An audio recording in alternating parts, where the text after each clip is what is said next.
Baik, bismillahirrahmanirrahim. Assalamualaikum warahmatullahi wabarakatuh. Yang terhormat Ibu Melati SEMM selaku dosen pengampu mata kuliah Manajemen Mutu Terpadu. Nama saya Raffi Murza Ramadan, NPM 173112340250359, ingin membahas tentang pelatihan dalam konteks TQM. Jadi di dalam pelatihan dalam konteks TQM ini terdapat 4 inti pembahasan. Yang pertama itu pendidikan, pelatihan, dan pembelajaran. Yang kedua, faktor penyebab perlunya pelatihan. Yang ketiga, proses pelatihan yang efektif. Dan yang keempat, pendekatan dalam pemberian pelatihan. Jadi yang pertama, pendidikan, pelatihan, dan pembelajaran. Pelatihan, salah satu dari unsur yang paling fundamental dari TQM atau Total Quality Management, adalah mengembangkan personil secara terus-menerus. Hal ini membutuhkan tentunya pendidikan, pelatihan, serta pembelajaran. Nah, pendidikan berbeda dengan pelatihan, karena pendidikan ini bersifat spesifik, praktis, dan segera. Yang dimaksud dengan spesifik dalam arti pelatihan berhubungan secara spesifik dengan pekerjaan yang dilakukannya. Sedangkan yang dimaksud dengan praktis dan segera adalah bahwa apa yang sudah dilatihkan dapat diaplikasikan dengan segera sehingga yang diberikan harus bersifat praktis. Nah, pelatihan merupakan bagian dari pendidikan.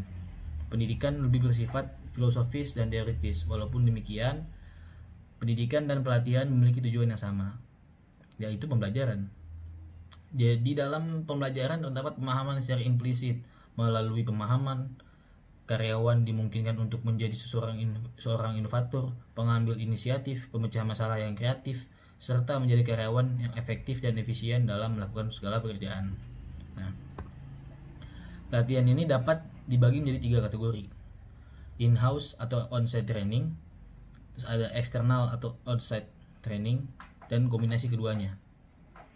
In-house training ini berupa job training, seminar atau lokakarya, instruksi lewat media, video tape atau satelit, dan instruksi yang berbasis komputer. Sedangkan external training terdiri dari kursus di universitas atau perguruan tinggi, seminar dan lokakarya yang diselenggarakan oleh universitas atau pelatihan privat, kursus tertulis, serta pelatihan yang diadakan oleh asosiasi dagang, organisasi profesional, dan lembaga atau organisasi teknik. Berdasarkan kategori karyawan, pelatihan ini dapat berupa program orientasi karyawan baru, pelatihan umum secara ekstensif, pelatihan job spesifik, praktik standar tahap demi tahap, dan pelatihan peralatan serta produksi operasi. Nah, di sini juga ada prinsip-prinsip pembelajaran. Prinsip-prinsip pembelajaran merangkum apa yang diketahui dan diterima secara luas mengenai bagaimana orang belajar. Pelatih ini dapat melaksanakan tugasnya dengan lebih baik bila dia memahami prinsip-prinsip sebagai berikut. Yang pertama, orang itu akan belajar sebaik-baiknya bila mereka siap untuk belajar. Ini dimaksudkan di sini, jika dia siap, dia mau belajar, maka dia akan melakukannya dengan baik dan benar. Nah, kedua, orang belajar itu lebih mudah apabila apa yang mereka pelajari dapat dikaitkan dengan sesuatu yang sudah mereka ketahui. Ya, itu bisa lebih memudahkannya untuk memahami tentang apa yang ia pelajari. Terus orang-orang belajar sebaiknya dengan cara tahap demi tahap. Jadi ada prosesnya, tidak langsung dari ingin belajar masalah ini tapi langsung ke masalah yang lebih sulit. Jadi dia harus menghadapi masalah yang tahap demi tahap. Tidak langsung secara konstan langsung atau secara yang lebih sulit. Terus orang belajar dengan melakukannya. Maksud di sini tuh learning by doing gitu. Belajar tapi dilakukan juga. Jadi belajar teori terus dipraktekkan. Jadi nggak cuman belajar teori dia yang dipelajari terus menerus tapi tidak dipraktekkan. Itu akan membuat karyawan tersebut menjadi lupa atau tidak becus dalam melakukan pekerjaan karena dia tidak mempraktekannya, hanya mempelajari teorinya saja, tidak melakukannya. Nah, dan terus ada semakin sering seorang menggunakan apa yang ia pelajari, semakin baik ingatan dan pemahamannya. Jadi semakin sering dilakukannya, semakin baik ingatan dan pemahaman tentang apa yang ia pelajari itu. Sama sukses dalam belajar cenderung merangsang untuk belajar lebih banyak. Jadi kalau dia udah merasa sukses nih dengan apa yang dia pelajari, dia merasa paham nih. Wah, jadi dia jadi merasa ingin terus-menerus belajar, jadi kecanduan dalam belajar sesuatu itu untuk agar menjadi lebih baik. Terus sama terakhir, orang butuh umpan balik dengan segera dan terus-menerus untuk mengetahui apakah mereka telah belajar. Dan setelah itu kita masuk yang kedua. Yang kedua ini, pembahasan kedua ini, faktor penyebab perlunya pelatihan. Agar tetap survive dalam pasar modern, perusahaan harus bersaing secara global. Itu pasti. Untuk dapat berbisnis dalam skala global, perusahaan harus memperoleh sertifikasi ISO 9000. Pelatihan menjadi syarat untuk mendapatkan sertifikasi ISO 9000 tersebut. Sering ada yang berpendapat bahwa pelatihan hanya berkaitan secara langsung dengan pekerjaan. Nah, si Edward Deming menyatakan bahwa apabila pelatihan terlalu difokuskan pada aplikasi langsung merupakan pandangan yang keliru. Berbagai macam pembelajaran dapat memberikan keuntungan yang tidak dapat diprediksi. Itu katanya. Dan di sini terdapat 5 faktor penyebab diperlukannya pelatihan. Yaitu, pertama, kualitas angkatan kerja yang ada. Kedua, persaingan global. Terus perubahan yang cepat secara terus-menerus. Masalah-masalah ahli teknologi. Terus perubahan keadaan demografi. Nah, kita masuk kualitas angkatan kerja yang ada. Kualitas di sini itu berarti kesiapsediaan dan potensi angkatan kerja yang ada. Angkatan kerja yang berkualitas tinggi adalah kelompok yang mengenyam pendidikan dengan baik dan memiliki keterampilan intelektual dasar seperti membaca, menulis, berpikir, mendengarkan, berbicara, dan memecahkan masalah. Orang-orang seperti itu potensial untuk belajar dan beradaptasi dengan cepat terhadap pekerjaannya. Jadi lebih cepat nangkep tentang tentang pekerjaannya. Terus ada persaingan global. Perusahaan-perusahaan harus menyadari bahwa mereka menghadapi persaingan dalam pasar global yang ketat. Agar dapat memenangkan persaingan, perusahaan harus mampu menghasilkan produk yang lebih baik dan lebih murah daripada pesaingnya. Untuk itu diperlukan senjata yang ampuh untuk menghadapi persaingan agar tetap survive dan memiliki dominasi. Senjata tersebut adalah pendidikan dan pelatihan. Jadi jika pendidikan dan pelatihannya ini baik, ibaratkan lebih dari perusahaan yang lain, mungkin dia bisa survive dan bisa lebih unggul dibanding pesaing-pesaingnya di pasar global. Terus ada perubahan yang cepat dan terus-menerus. Perubahan di sini terjadi dengan cepat dan berlangsung secara terus-menerus. Pengetahuan dan keterampilan yang masih baru ini mungkin besok pagi sudah menjadi usang. Dalam lingkungan seperti ini sangat penting mempengaruhi kemampuan karyawan secara konstan. Organisasi yang tidak memahami perlunya pelatihan dan tidak mungkin dia dapat mengikuti perubahan tersebut kalau ia tidak memahami perlunya pelatihan. Jadi setiap organisasi atau perusahaan itu harus memahami perlunya tuh pelatihan yang diperlukan untuk karyawan atau pekerja baru atau pekerja yang lama. Lanjut, ada masalah-masalah ahli teknologi. Teknologi itu tambah didukung oleh adanya karyawan yang memahami cara penggunaannya yang secara efektif, tidak akan dapat memberikan kontribusi besar pada peningkatan produktivitas. Karena hambatan utama terhadap efektivitas proses ahli teknologi adalah ketakutan atau kekhawatiran akan perubahan dan ketidaktahuan akan teknologi baru tersebut. Hambatan tersebut dapat diatasi dengan pelatihan. Jadi ini salah satu lagi gunanya pelatihan. Perlu dilakukannya pelatihan dalam perusahaan atau organisasi tersebut. Lanjut, perubahan keadaan demografi. Perubahan keadaan demografi menyebabkan pelatihan menjadi semakin penting karena kerjasama tim merupakan unsur pokok dari TQM. Maka pelatihan dibutuhkan untuk melatih karyawan yang berbeda latar belakangnya agar dapat bekerja bersama secara harmonis. Untuk mengatasi perbedaan budaya, sosial, dan jenis kelamin dibutuhkan pelatihan, komitmen, dan perhatian. Pelatihan karyawan memberikan manfaat sebagai berikut. Pertama, mengurangi kesalahan produksi. Kedua, mengurangi kecelakaan, meminimalisasi biaya asuransi, meningkatkan komunikasi, hubungan karyawan yang lebih harmonis, meningkatkan produktivitas, meningkatkan atau memperbaiki kualitas, respon yang lebih baik terhadap perubahan, kerjasama tim yang lebih baik, menunjukkan komitmen manajemen terhadap kualitas. Nah, setelah itu kita masuk pembahasan yang ketiga, proses pelatihan yang efektif. Perusahaan melakukan beberapa proses pelatihan yang efektif sesuai mutunya diantaranya ada penentuan kebutuhan pelatihan, penentuan peserta pelatihan, penentuan tempat pelatihan, memberikan materi dan isi pelatihan, pemberian pelatihan, terus melakukan evaluasi pelatihan. Kita masuk yang pertama, penentuan kebutuhan pelatihan. Perbaikan kualitas yang dilakukan dengan terburu-buru sering menyebabkan diambilnya keputusan yang salah tentang jenis pelatihan yang akan diberikan. Maka seharusnya proses pelatihan dimulai dengan mengumpulkan data dan informasi yang dapat menggambarkan jenis keterampilan yang dimiliki karyawan saat ini dan keterampilan apa yang mereka perlukan untuk mencapai rencana jangka pendek dan jangka panjang perusahaan, memuaskan pelanggan dan memperbaiki kualitas, serta data dikumpulkan dari berbagai macam sumber. Data tersebut dianalisis dan akhirnya kebutuhan akan pelatihan dapat ditentukan. Pendekatan yang dilakukan untuk mengidentifikasi kebutuhan akan pelatihan adalah sebagai berikut. Yang pertama, menentukan keterampilan karyawan yang diperlukan untuk mencapai strategi kualitas perusahaan. Nah, di sini ada beberapa metode yang dapat digunakan oleh manajer untuk menentukan kebutuhan akan pelatihan. Di antaranya, yang pertama observasi, wawancara, fokus group, sistem saran, dan survei job task analysis. Yang kedua nih, melakukan penelitian kebutuhan secara periodik untuk mengidentifikasi topik-topik yang baru. Terus yang ketiga, menggunakan proses identifikasi kebutuhan berkelanjutan yang meliputi evaluasi terhadap pelatihan yang telah diikuti oleh karyawan. Dan yang keempat, melakukan benchmark terhadap perusahaan-perusahaan lain dalam industri yang sama untuk menentukan apa yang mereka lakukan dan di mana mereka melaksanakan program pelatihannya. Terus ada peserta pelatihan. Perusahaan yang ingin memperoleh manfaat dari TQM harus memberikan pelatihan pada setiap orang di perusahaan tersebut.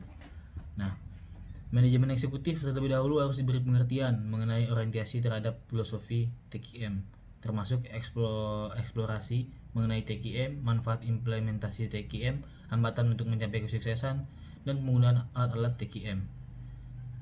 Nah, komponen-komponen pelatihan yang penting bagi manajemen eksekutif meliputi peranan dan tanggung jawab manajemen serta perencanaan strategis dan operasional. Manajer level menengah atau penyelia diberi pelatihan seperti manajemen eksekutif, tetapi perbedaannya aspek perencanaan strategik lebih banyak ditekankan pada pelatihan bagi manajemen eksekutif. Waktu pelatihan manajer penyelia lebih dialokasikan untuk alat dan teknik-teknik TQM, dengan tambahan sedikit perhatian pada masalah lingkungan dan aktivitas perilaku yang akan mendukung TQM. Terus ada pelatihan pada staf teknis atau profesional, ditekankan pada keterampilan pemecahan masalah dengan menggunakan alat dan teknik kuantitatif, seperti diagram Pareto, distribusi frekuensi, histogram, perencanaan sampling, konstruksi diagram pengendalian dan interpretasinya. Pelatihan juga diberikan pada individu-individu yang akan berperan sebagai pelatih atau fasilitator dalam in-house training mengenai TQM. Ada juga tempat pelatihan. Nah, pelatihan yang dilakukan dengan on-site atau off-site. Terdapat keunggulan dan kelemahan apabila menggunakan on-site maupun off-site training. Dalam memilih mana yang lebih sesuai, perusahaan harus mempertimbangkan faktor-faktor pada masing-masing jenis pelatihan. Nah, keunggulan on-site training antara lain mengurangi biaya pelatihan, menghapus biaya transportasi, schedule pelatihan lebih fleksibel, terus mengurangi gangguan terhadap operasi sehari-hari. Sedangkan keunggulan offsite training yaitu memberikan kesan pada karyawan bahwa kualitas itu sungguh-sungguh penting, sehingga perusahaan berupaya untuk mengadakan pelatihan di luar perusahaan yang nantinya memberikan mutu yang lebih baik bagi perusahaan. Dan juga ada materi dan isi pelatihan. Masalah yang kompleks timbul dalam pemilihan dan pengembangan materi pelatihan. Tetapi pilihan yang diambil tergantung pada isi pelatihan, desain instruksional, dan alat bantu pelatihan. Isi pelatihan kualitas harus terdiri dari komponen teknik dan perilaku. Hal ini terutama berlaku pada pelatihan untuk manajer dan penyelia. Komponen teknis tradisional dan dari pelatihan dan implementasi kualitas meliputi konsep, prinsip, dan teknik TQM. Yang tidak kalah penting adalah komponen perilaku dari implementasi TQM sesuai dengan keterampilan dan teknik yang diperlukan manajer dan penyelia untuk mendorong karyawan agar menerima konsep TQM dan berpartisipasi dalam perbaikan kualitas yang berkesinambungan. Nah, kebanyakan perusahaan itu menyertakan topik-topik dalam pelatihan kualitas seperti ini: kesadaran akan kualitas, pengukuran kualitas atau pengukuran kinerja, atau benchmarking biaya kualitas atau analisis data. manajemen proses dan pencegahan defek, pembentukan tim dan pelatihan kualitas, fokus pada pelanggan dan pasar, sama statistika dan metode statistika. Dan juga ada pemberian pelatihan. Nah, di sini ada 5 macam strategi untuk memaksimalkan sumber daya pelatihan. Yaitu pertama, membentuk kualitas dari awal. Lakukan dengan benar dari awal. Tuh. Terus jadi emang dari awal tuh emang harus sudah benar. Nggak bisa dilakukan dengan secara asal-asalan, karena akan berdampak tidak baik untuk pelatihan tersebut. Yang kedua, merancang dari yang kecil. Jangan mencoba untuk menyelenggarakan pelatihan bagi semua orang mengenai segala hal. Buat kegiatan yang spesifik dengan tujuan yang spesifik. Jadi harus benar. Yang ketiga, berpikir kreatif. Jangan menganggap nih bahwa pendekatan tradisional itu adalah yang terbaik. Jadi di masa modern saat ini, penggunaan video interaktif atau one-on-one per training mungkin lebih efektif untuk keadaan tertentu. Jadi tidak hanya pendekatan tradisional yang mungkin dikatakan lebih baik. Nah, yang keempat, melihat-lihat dulu sebelum membeli jasa pelatihan. Lakukan analisis menyeluruh terhadap tujuan pekerjaan yang spesifik. Putuskan apa yang diinginkan dan yakinkan perusahaan yang diajak dalam perjanjian tersebut. Yang kelima, ada preview dan customize. Nah, di sini jangan pernah membeli produk pelatihan tanpa meninjaunya terlebih dahulu, karena itu akan berakibat fatal pada pelatihan tersebut. Sudah evaluasi yang terakhir nih, evaluasi pelatihan. Nah, evaluasi pelatihan dimulai dari pernyataan tujuan yang jelas. Tujuan yang meluas tidak akan membingungkan bila dibuatkan sasaran pelatihan yang lebih spesifik. Nah, tujuan pelatihan itu yaitu untuk meningkatkan pengetahuan, keterampilan, dan sikap karyawan, serta meningkatkan kualitas dan produktivitas organisasi secara keseluruhan sehingga organisasi menjadi lebih kompetitif.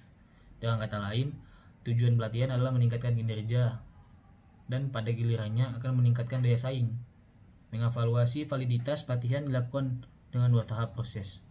Yaitu tahap pertama adalah membandingkan dokumentasi tertulis mengenai pelatihan, kurikulum, mengenai pelatihan dengan sasaran pelatihan. Nah, dokumentasi tertulis mengenai pelatihan ini outline kursus, rencana pelajaran, kurikulum, dan sebagainya. Bila pelatihan sahih dalam rancangan dan isi dokumentasi tertulis akan sesuai dengan sasaran pelatihan tersebut. Dan tahap kedua adalah menentukan apakah pelatihan yang diberikan benar-benar konsisten dan dokumentasi tersebut. Untuk menentukan apakah karyawan sudah mempelajari apa yang diberikan oleh perusahaan oleh pelatihan ini dapat dilakukan dengan memberikan tes. Tetapi tes tersebut harus didasarkan pada sasaran pelatihan. Jika pelatihan tersebut sahih dan karyawan telah mempelajarinya, pelatihan tersebut seharusnya menghasilkan perbedaan dalam kinerja mereka. Jadi ada perkembangan terhadap apa yang ia pelajari dalam pelatihan tersebut. Kinerja seharusnya meningkat, berarti kualitas dan produktivitasnya juga seharusnya meningkat. Manajer dapat membandingkan kinerja sebelum dan sesudah pelatihan untuk melihat apakah pelatihan tersebut telah meningkatkan kinerjanya. Evaluasi dengan kertas dan pensil saja bukan merupakan bentuk evaluasi yang memadai. Evaluasi tersebut lebih mengukur karisma instruktur daripada keterampilan, prinsip, dan aplikasi yang dimiliki oleh peserta pelatihan. Ukuran kesuksesan dari pelatihan dilihat dari apakah karyawan menggunakan alat-alat dan teknik TQM dalam proses pengembangan tim dan apakah mereka melaksanakan tanggung jawab yang dikerjakannya. Terus tindak lanjut evaluasi secara formal harus dilakukan dalam jangka waktu 60 hari, 6 bulan, dan 1 tahun setelah latihan selesai. Jadi tindak lanjut evaluasi ini nih secara formal dia dilakukan dalam waktu 60 hari, 6 bulan, dan 1 tahun setelah latihan tersebut selesai. Nah, yang terakhir, pembahasan yang terakhir ini yang keempat adalah pendekatan dalam pemberian pelatihan. Terdapat 3 pendekatan pokok dalam pemberian pelatihan, yaitu pertama pendekatan internal, pendekatan eksternal, dan pendekatan kemitraan. Nah, pendekatan internal ini adalah pendekatan yang digunakan untuk memberikan pelatihan dengan fasilitas organisasi Pendekatan ini meliputi one-on-one training, on the job computer based training, formal group instruction, dan media based instruction.